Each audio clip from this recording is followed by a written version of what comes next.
Hello, my name is Thibault, and today I'll be discussing my involvement in a risk management simulation that ran its course over the duration of a couple of days.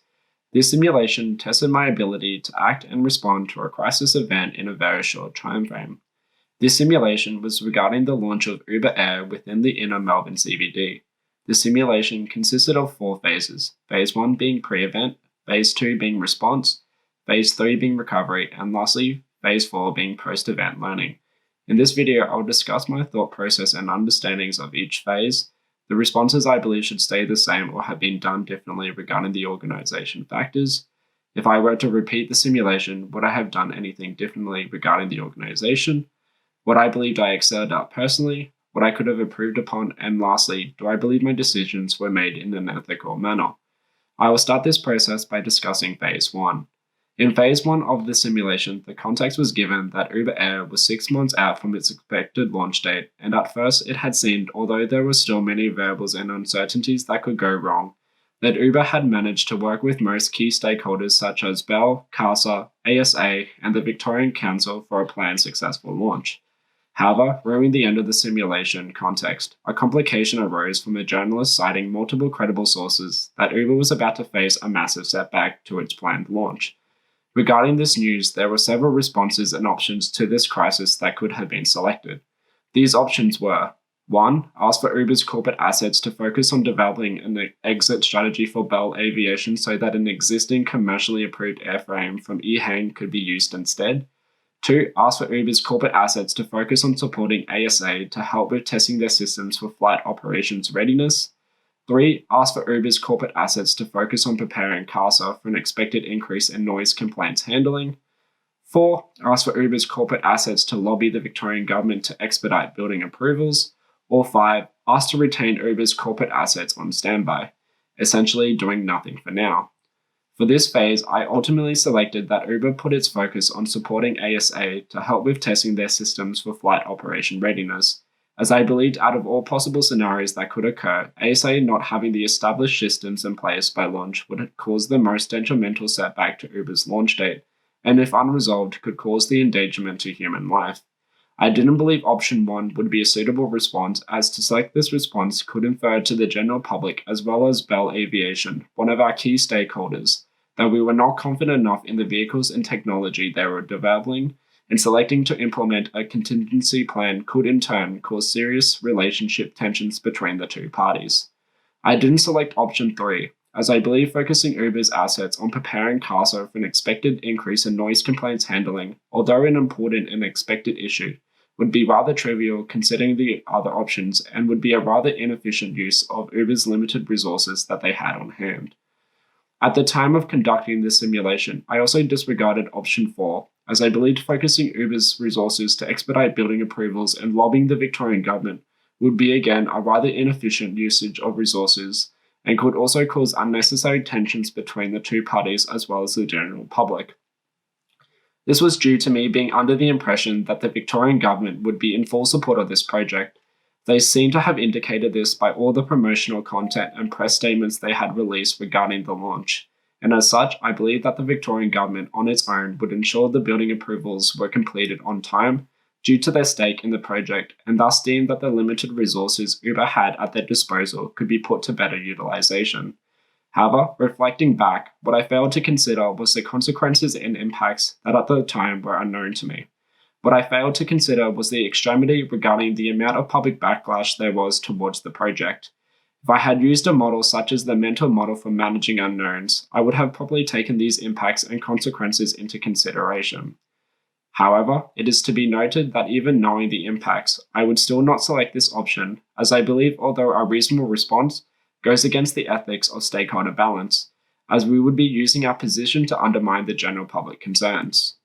I also chose not to consider option 5, which was to have Uber's assets on standby, as I believed again that this would be a total inefficient usage of their resources, as it would be better to use the resources proactively into one of the other options into mitigating a potentially unknown risk.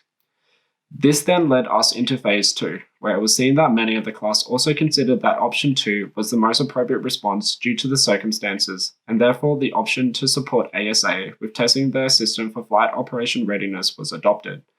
However, as the simulation context further expanded, it was clarified that the massive setback to Uber Air that the journal was citing was regarding the Melbourne Council and the backlash it was receiving from protesters regarding the approval of landing pads.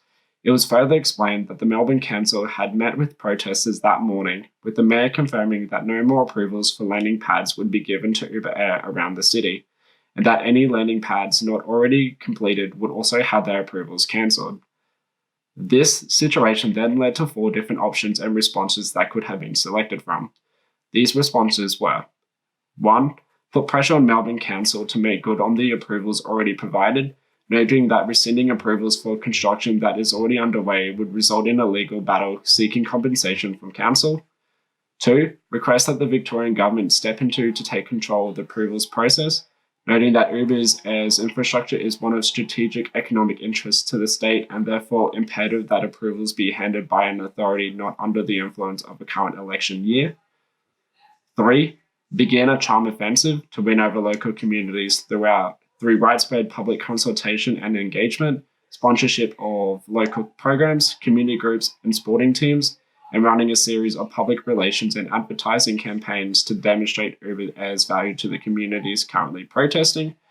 Or 4. Publicly announce a mea culpa for a lack of public engagement in the development process for Uber Air's landing pads, including public consultation to allow the public to vent their frustration and announcing limited development and flight operations to areas of the city that want Uber Air as part of their community. In this case, all 4 options were practical, and any one of these options would have been a reasonable choice. However, in the end, I ended up pursuing option 3, which was to conduct a charm offensive. I believe that by Uber taking the initiative to consult with the local communities through sponsorships, local programs, community groups in the form of PR and advertising campaigns, would win the community over by demonstrating to the public that Uber cared about them and wasn't just in it for the money.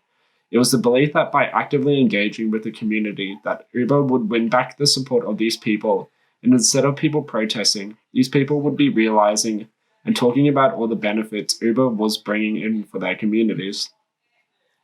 I decided not to go ahead with option 1 or 2 as I believe putting pressure on the Melbourne Council to make good on the approvals or requesting that the Victorian Government step in and take control of the process would undercut and have adverse effects on our relationship with the local community, as selecting these approaches could result in negative publicity by showcasing a large foreign organization such as Uber being demonstrated to bully local representatives and therefore bringing to the forefront of public perception of a David versus Goliath battle, where Australians are generally seen to back David in these scenarios. From Uber's point of view, it is also important to have a strong relationship with the council, as this will be essential in the future if Uber plans to expand, and therefore it is a good idea not to alienate them. It'd also be beneficial that Uber gains the support of the community for its plans, as this in itself would bring pressure to bear on the council to support Uber's plans and projects. I chose not to pursue option 4, as I believe that having the potential to limit Uber Air's operation to parts of the city where the community wants them will not align with the core objective of Uber. Selecting this response would also be admitting to wrongdoing, which entails that it would be very difficult in the future to revisit these objectives. This then leads us into phase 3, which most of the class selected the recommendation that the Victorian Government should take ownership of the approvals process. To this moment, I still believe that the charm offensive would have been the best strategy to follow, due to my justification earlier. However, it is to be recognized that most of the class selected this option instead, which I disagree heavily with. It was predicted from my analysis in phase 2 that selecting this response would not be ideal, as you're in practice stripping the right of the community to have any control of the process. This had the potential to cause a situation where members of the community feel totally ignored and therefore has led Uber to respond to the following scenarios.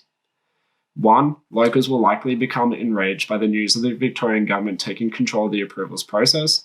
Uber should prepare for an immediate future characterized by protests and vandalism, as this would likely delay physical building the remaining landing pads and having to fix vandalized landing pads already built. Uber should focus the public relations team to conduct a PR campaign to provide locals with a forum to vent their frustration in a constructive way. This would minimize delays to construction and reduce the overall impact of any remaining vandalism by activists. 2. Locals will become focused on lobbying the Victorian government to overturn their decision to control of the building development approval process for the landing pads. Uber should focus the PR team to continue lobbying the Victorian government to expedite building approvals to resolve the issue of building approvals as quickly as possible. This would likely result in a short-term political pressure, but once the landing pads are built, there will be little residents can do to stop Uber Air commencing operations on time. Or 3, locals will lose interest in protesting as the gambit of the local government election has effectively been removed by placing the approvals process in the state of government jurisdiction. Uber Air should split the PR team's efforts across 2 fronts. 1, a PR campaign to highlight the new economic, transport, and tourism opportunities Uber Air will bring to the city and its surrounding population centres. And 2, continue lobbying the Victorian government to ensure the remaining building approvals are completed in a timely manner. Due to the current situation, I believe that the best recommendation to follow was option 3, which was to split the PR team's efforts across the 2 fronts. The PR campaign to highlight the new economic, transport, and tourism opportunities that Uber Air will bring to the city, as well as 2, continue lobbying the Victorian government to ensure the remaining building approvals process are completed in a timely manner. I chose not to select option 1 as it is very unclear how the PR team would successfully run a campaign to provide locals with a forum to vent their frustration in a constructive way. In these types of situations, it is best to turn frustration from the project into enthusiasm about what the project can offer them, such as educating them on the benefits and offerings that this new technology will bring, such as employment, tourism, etc.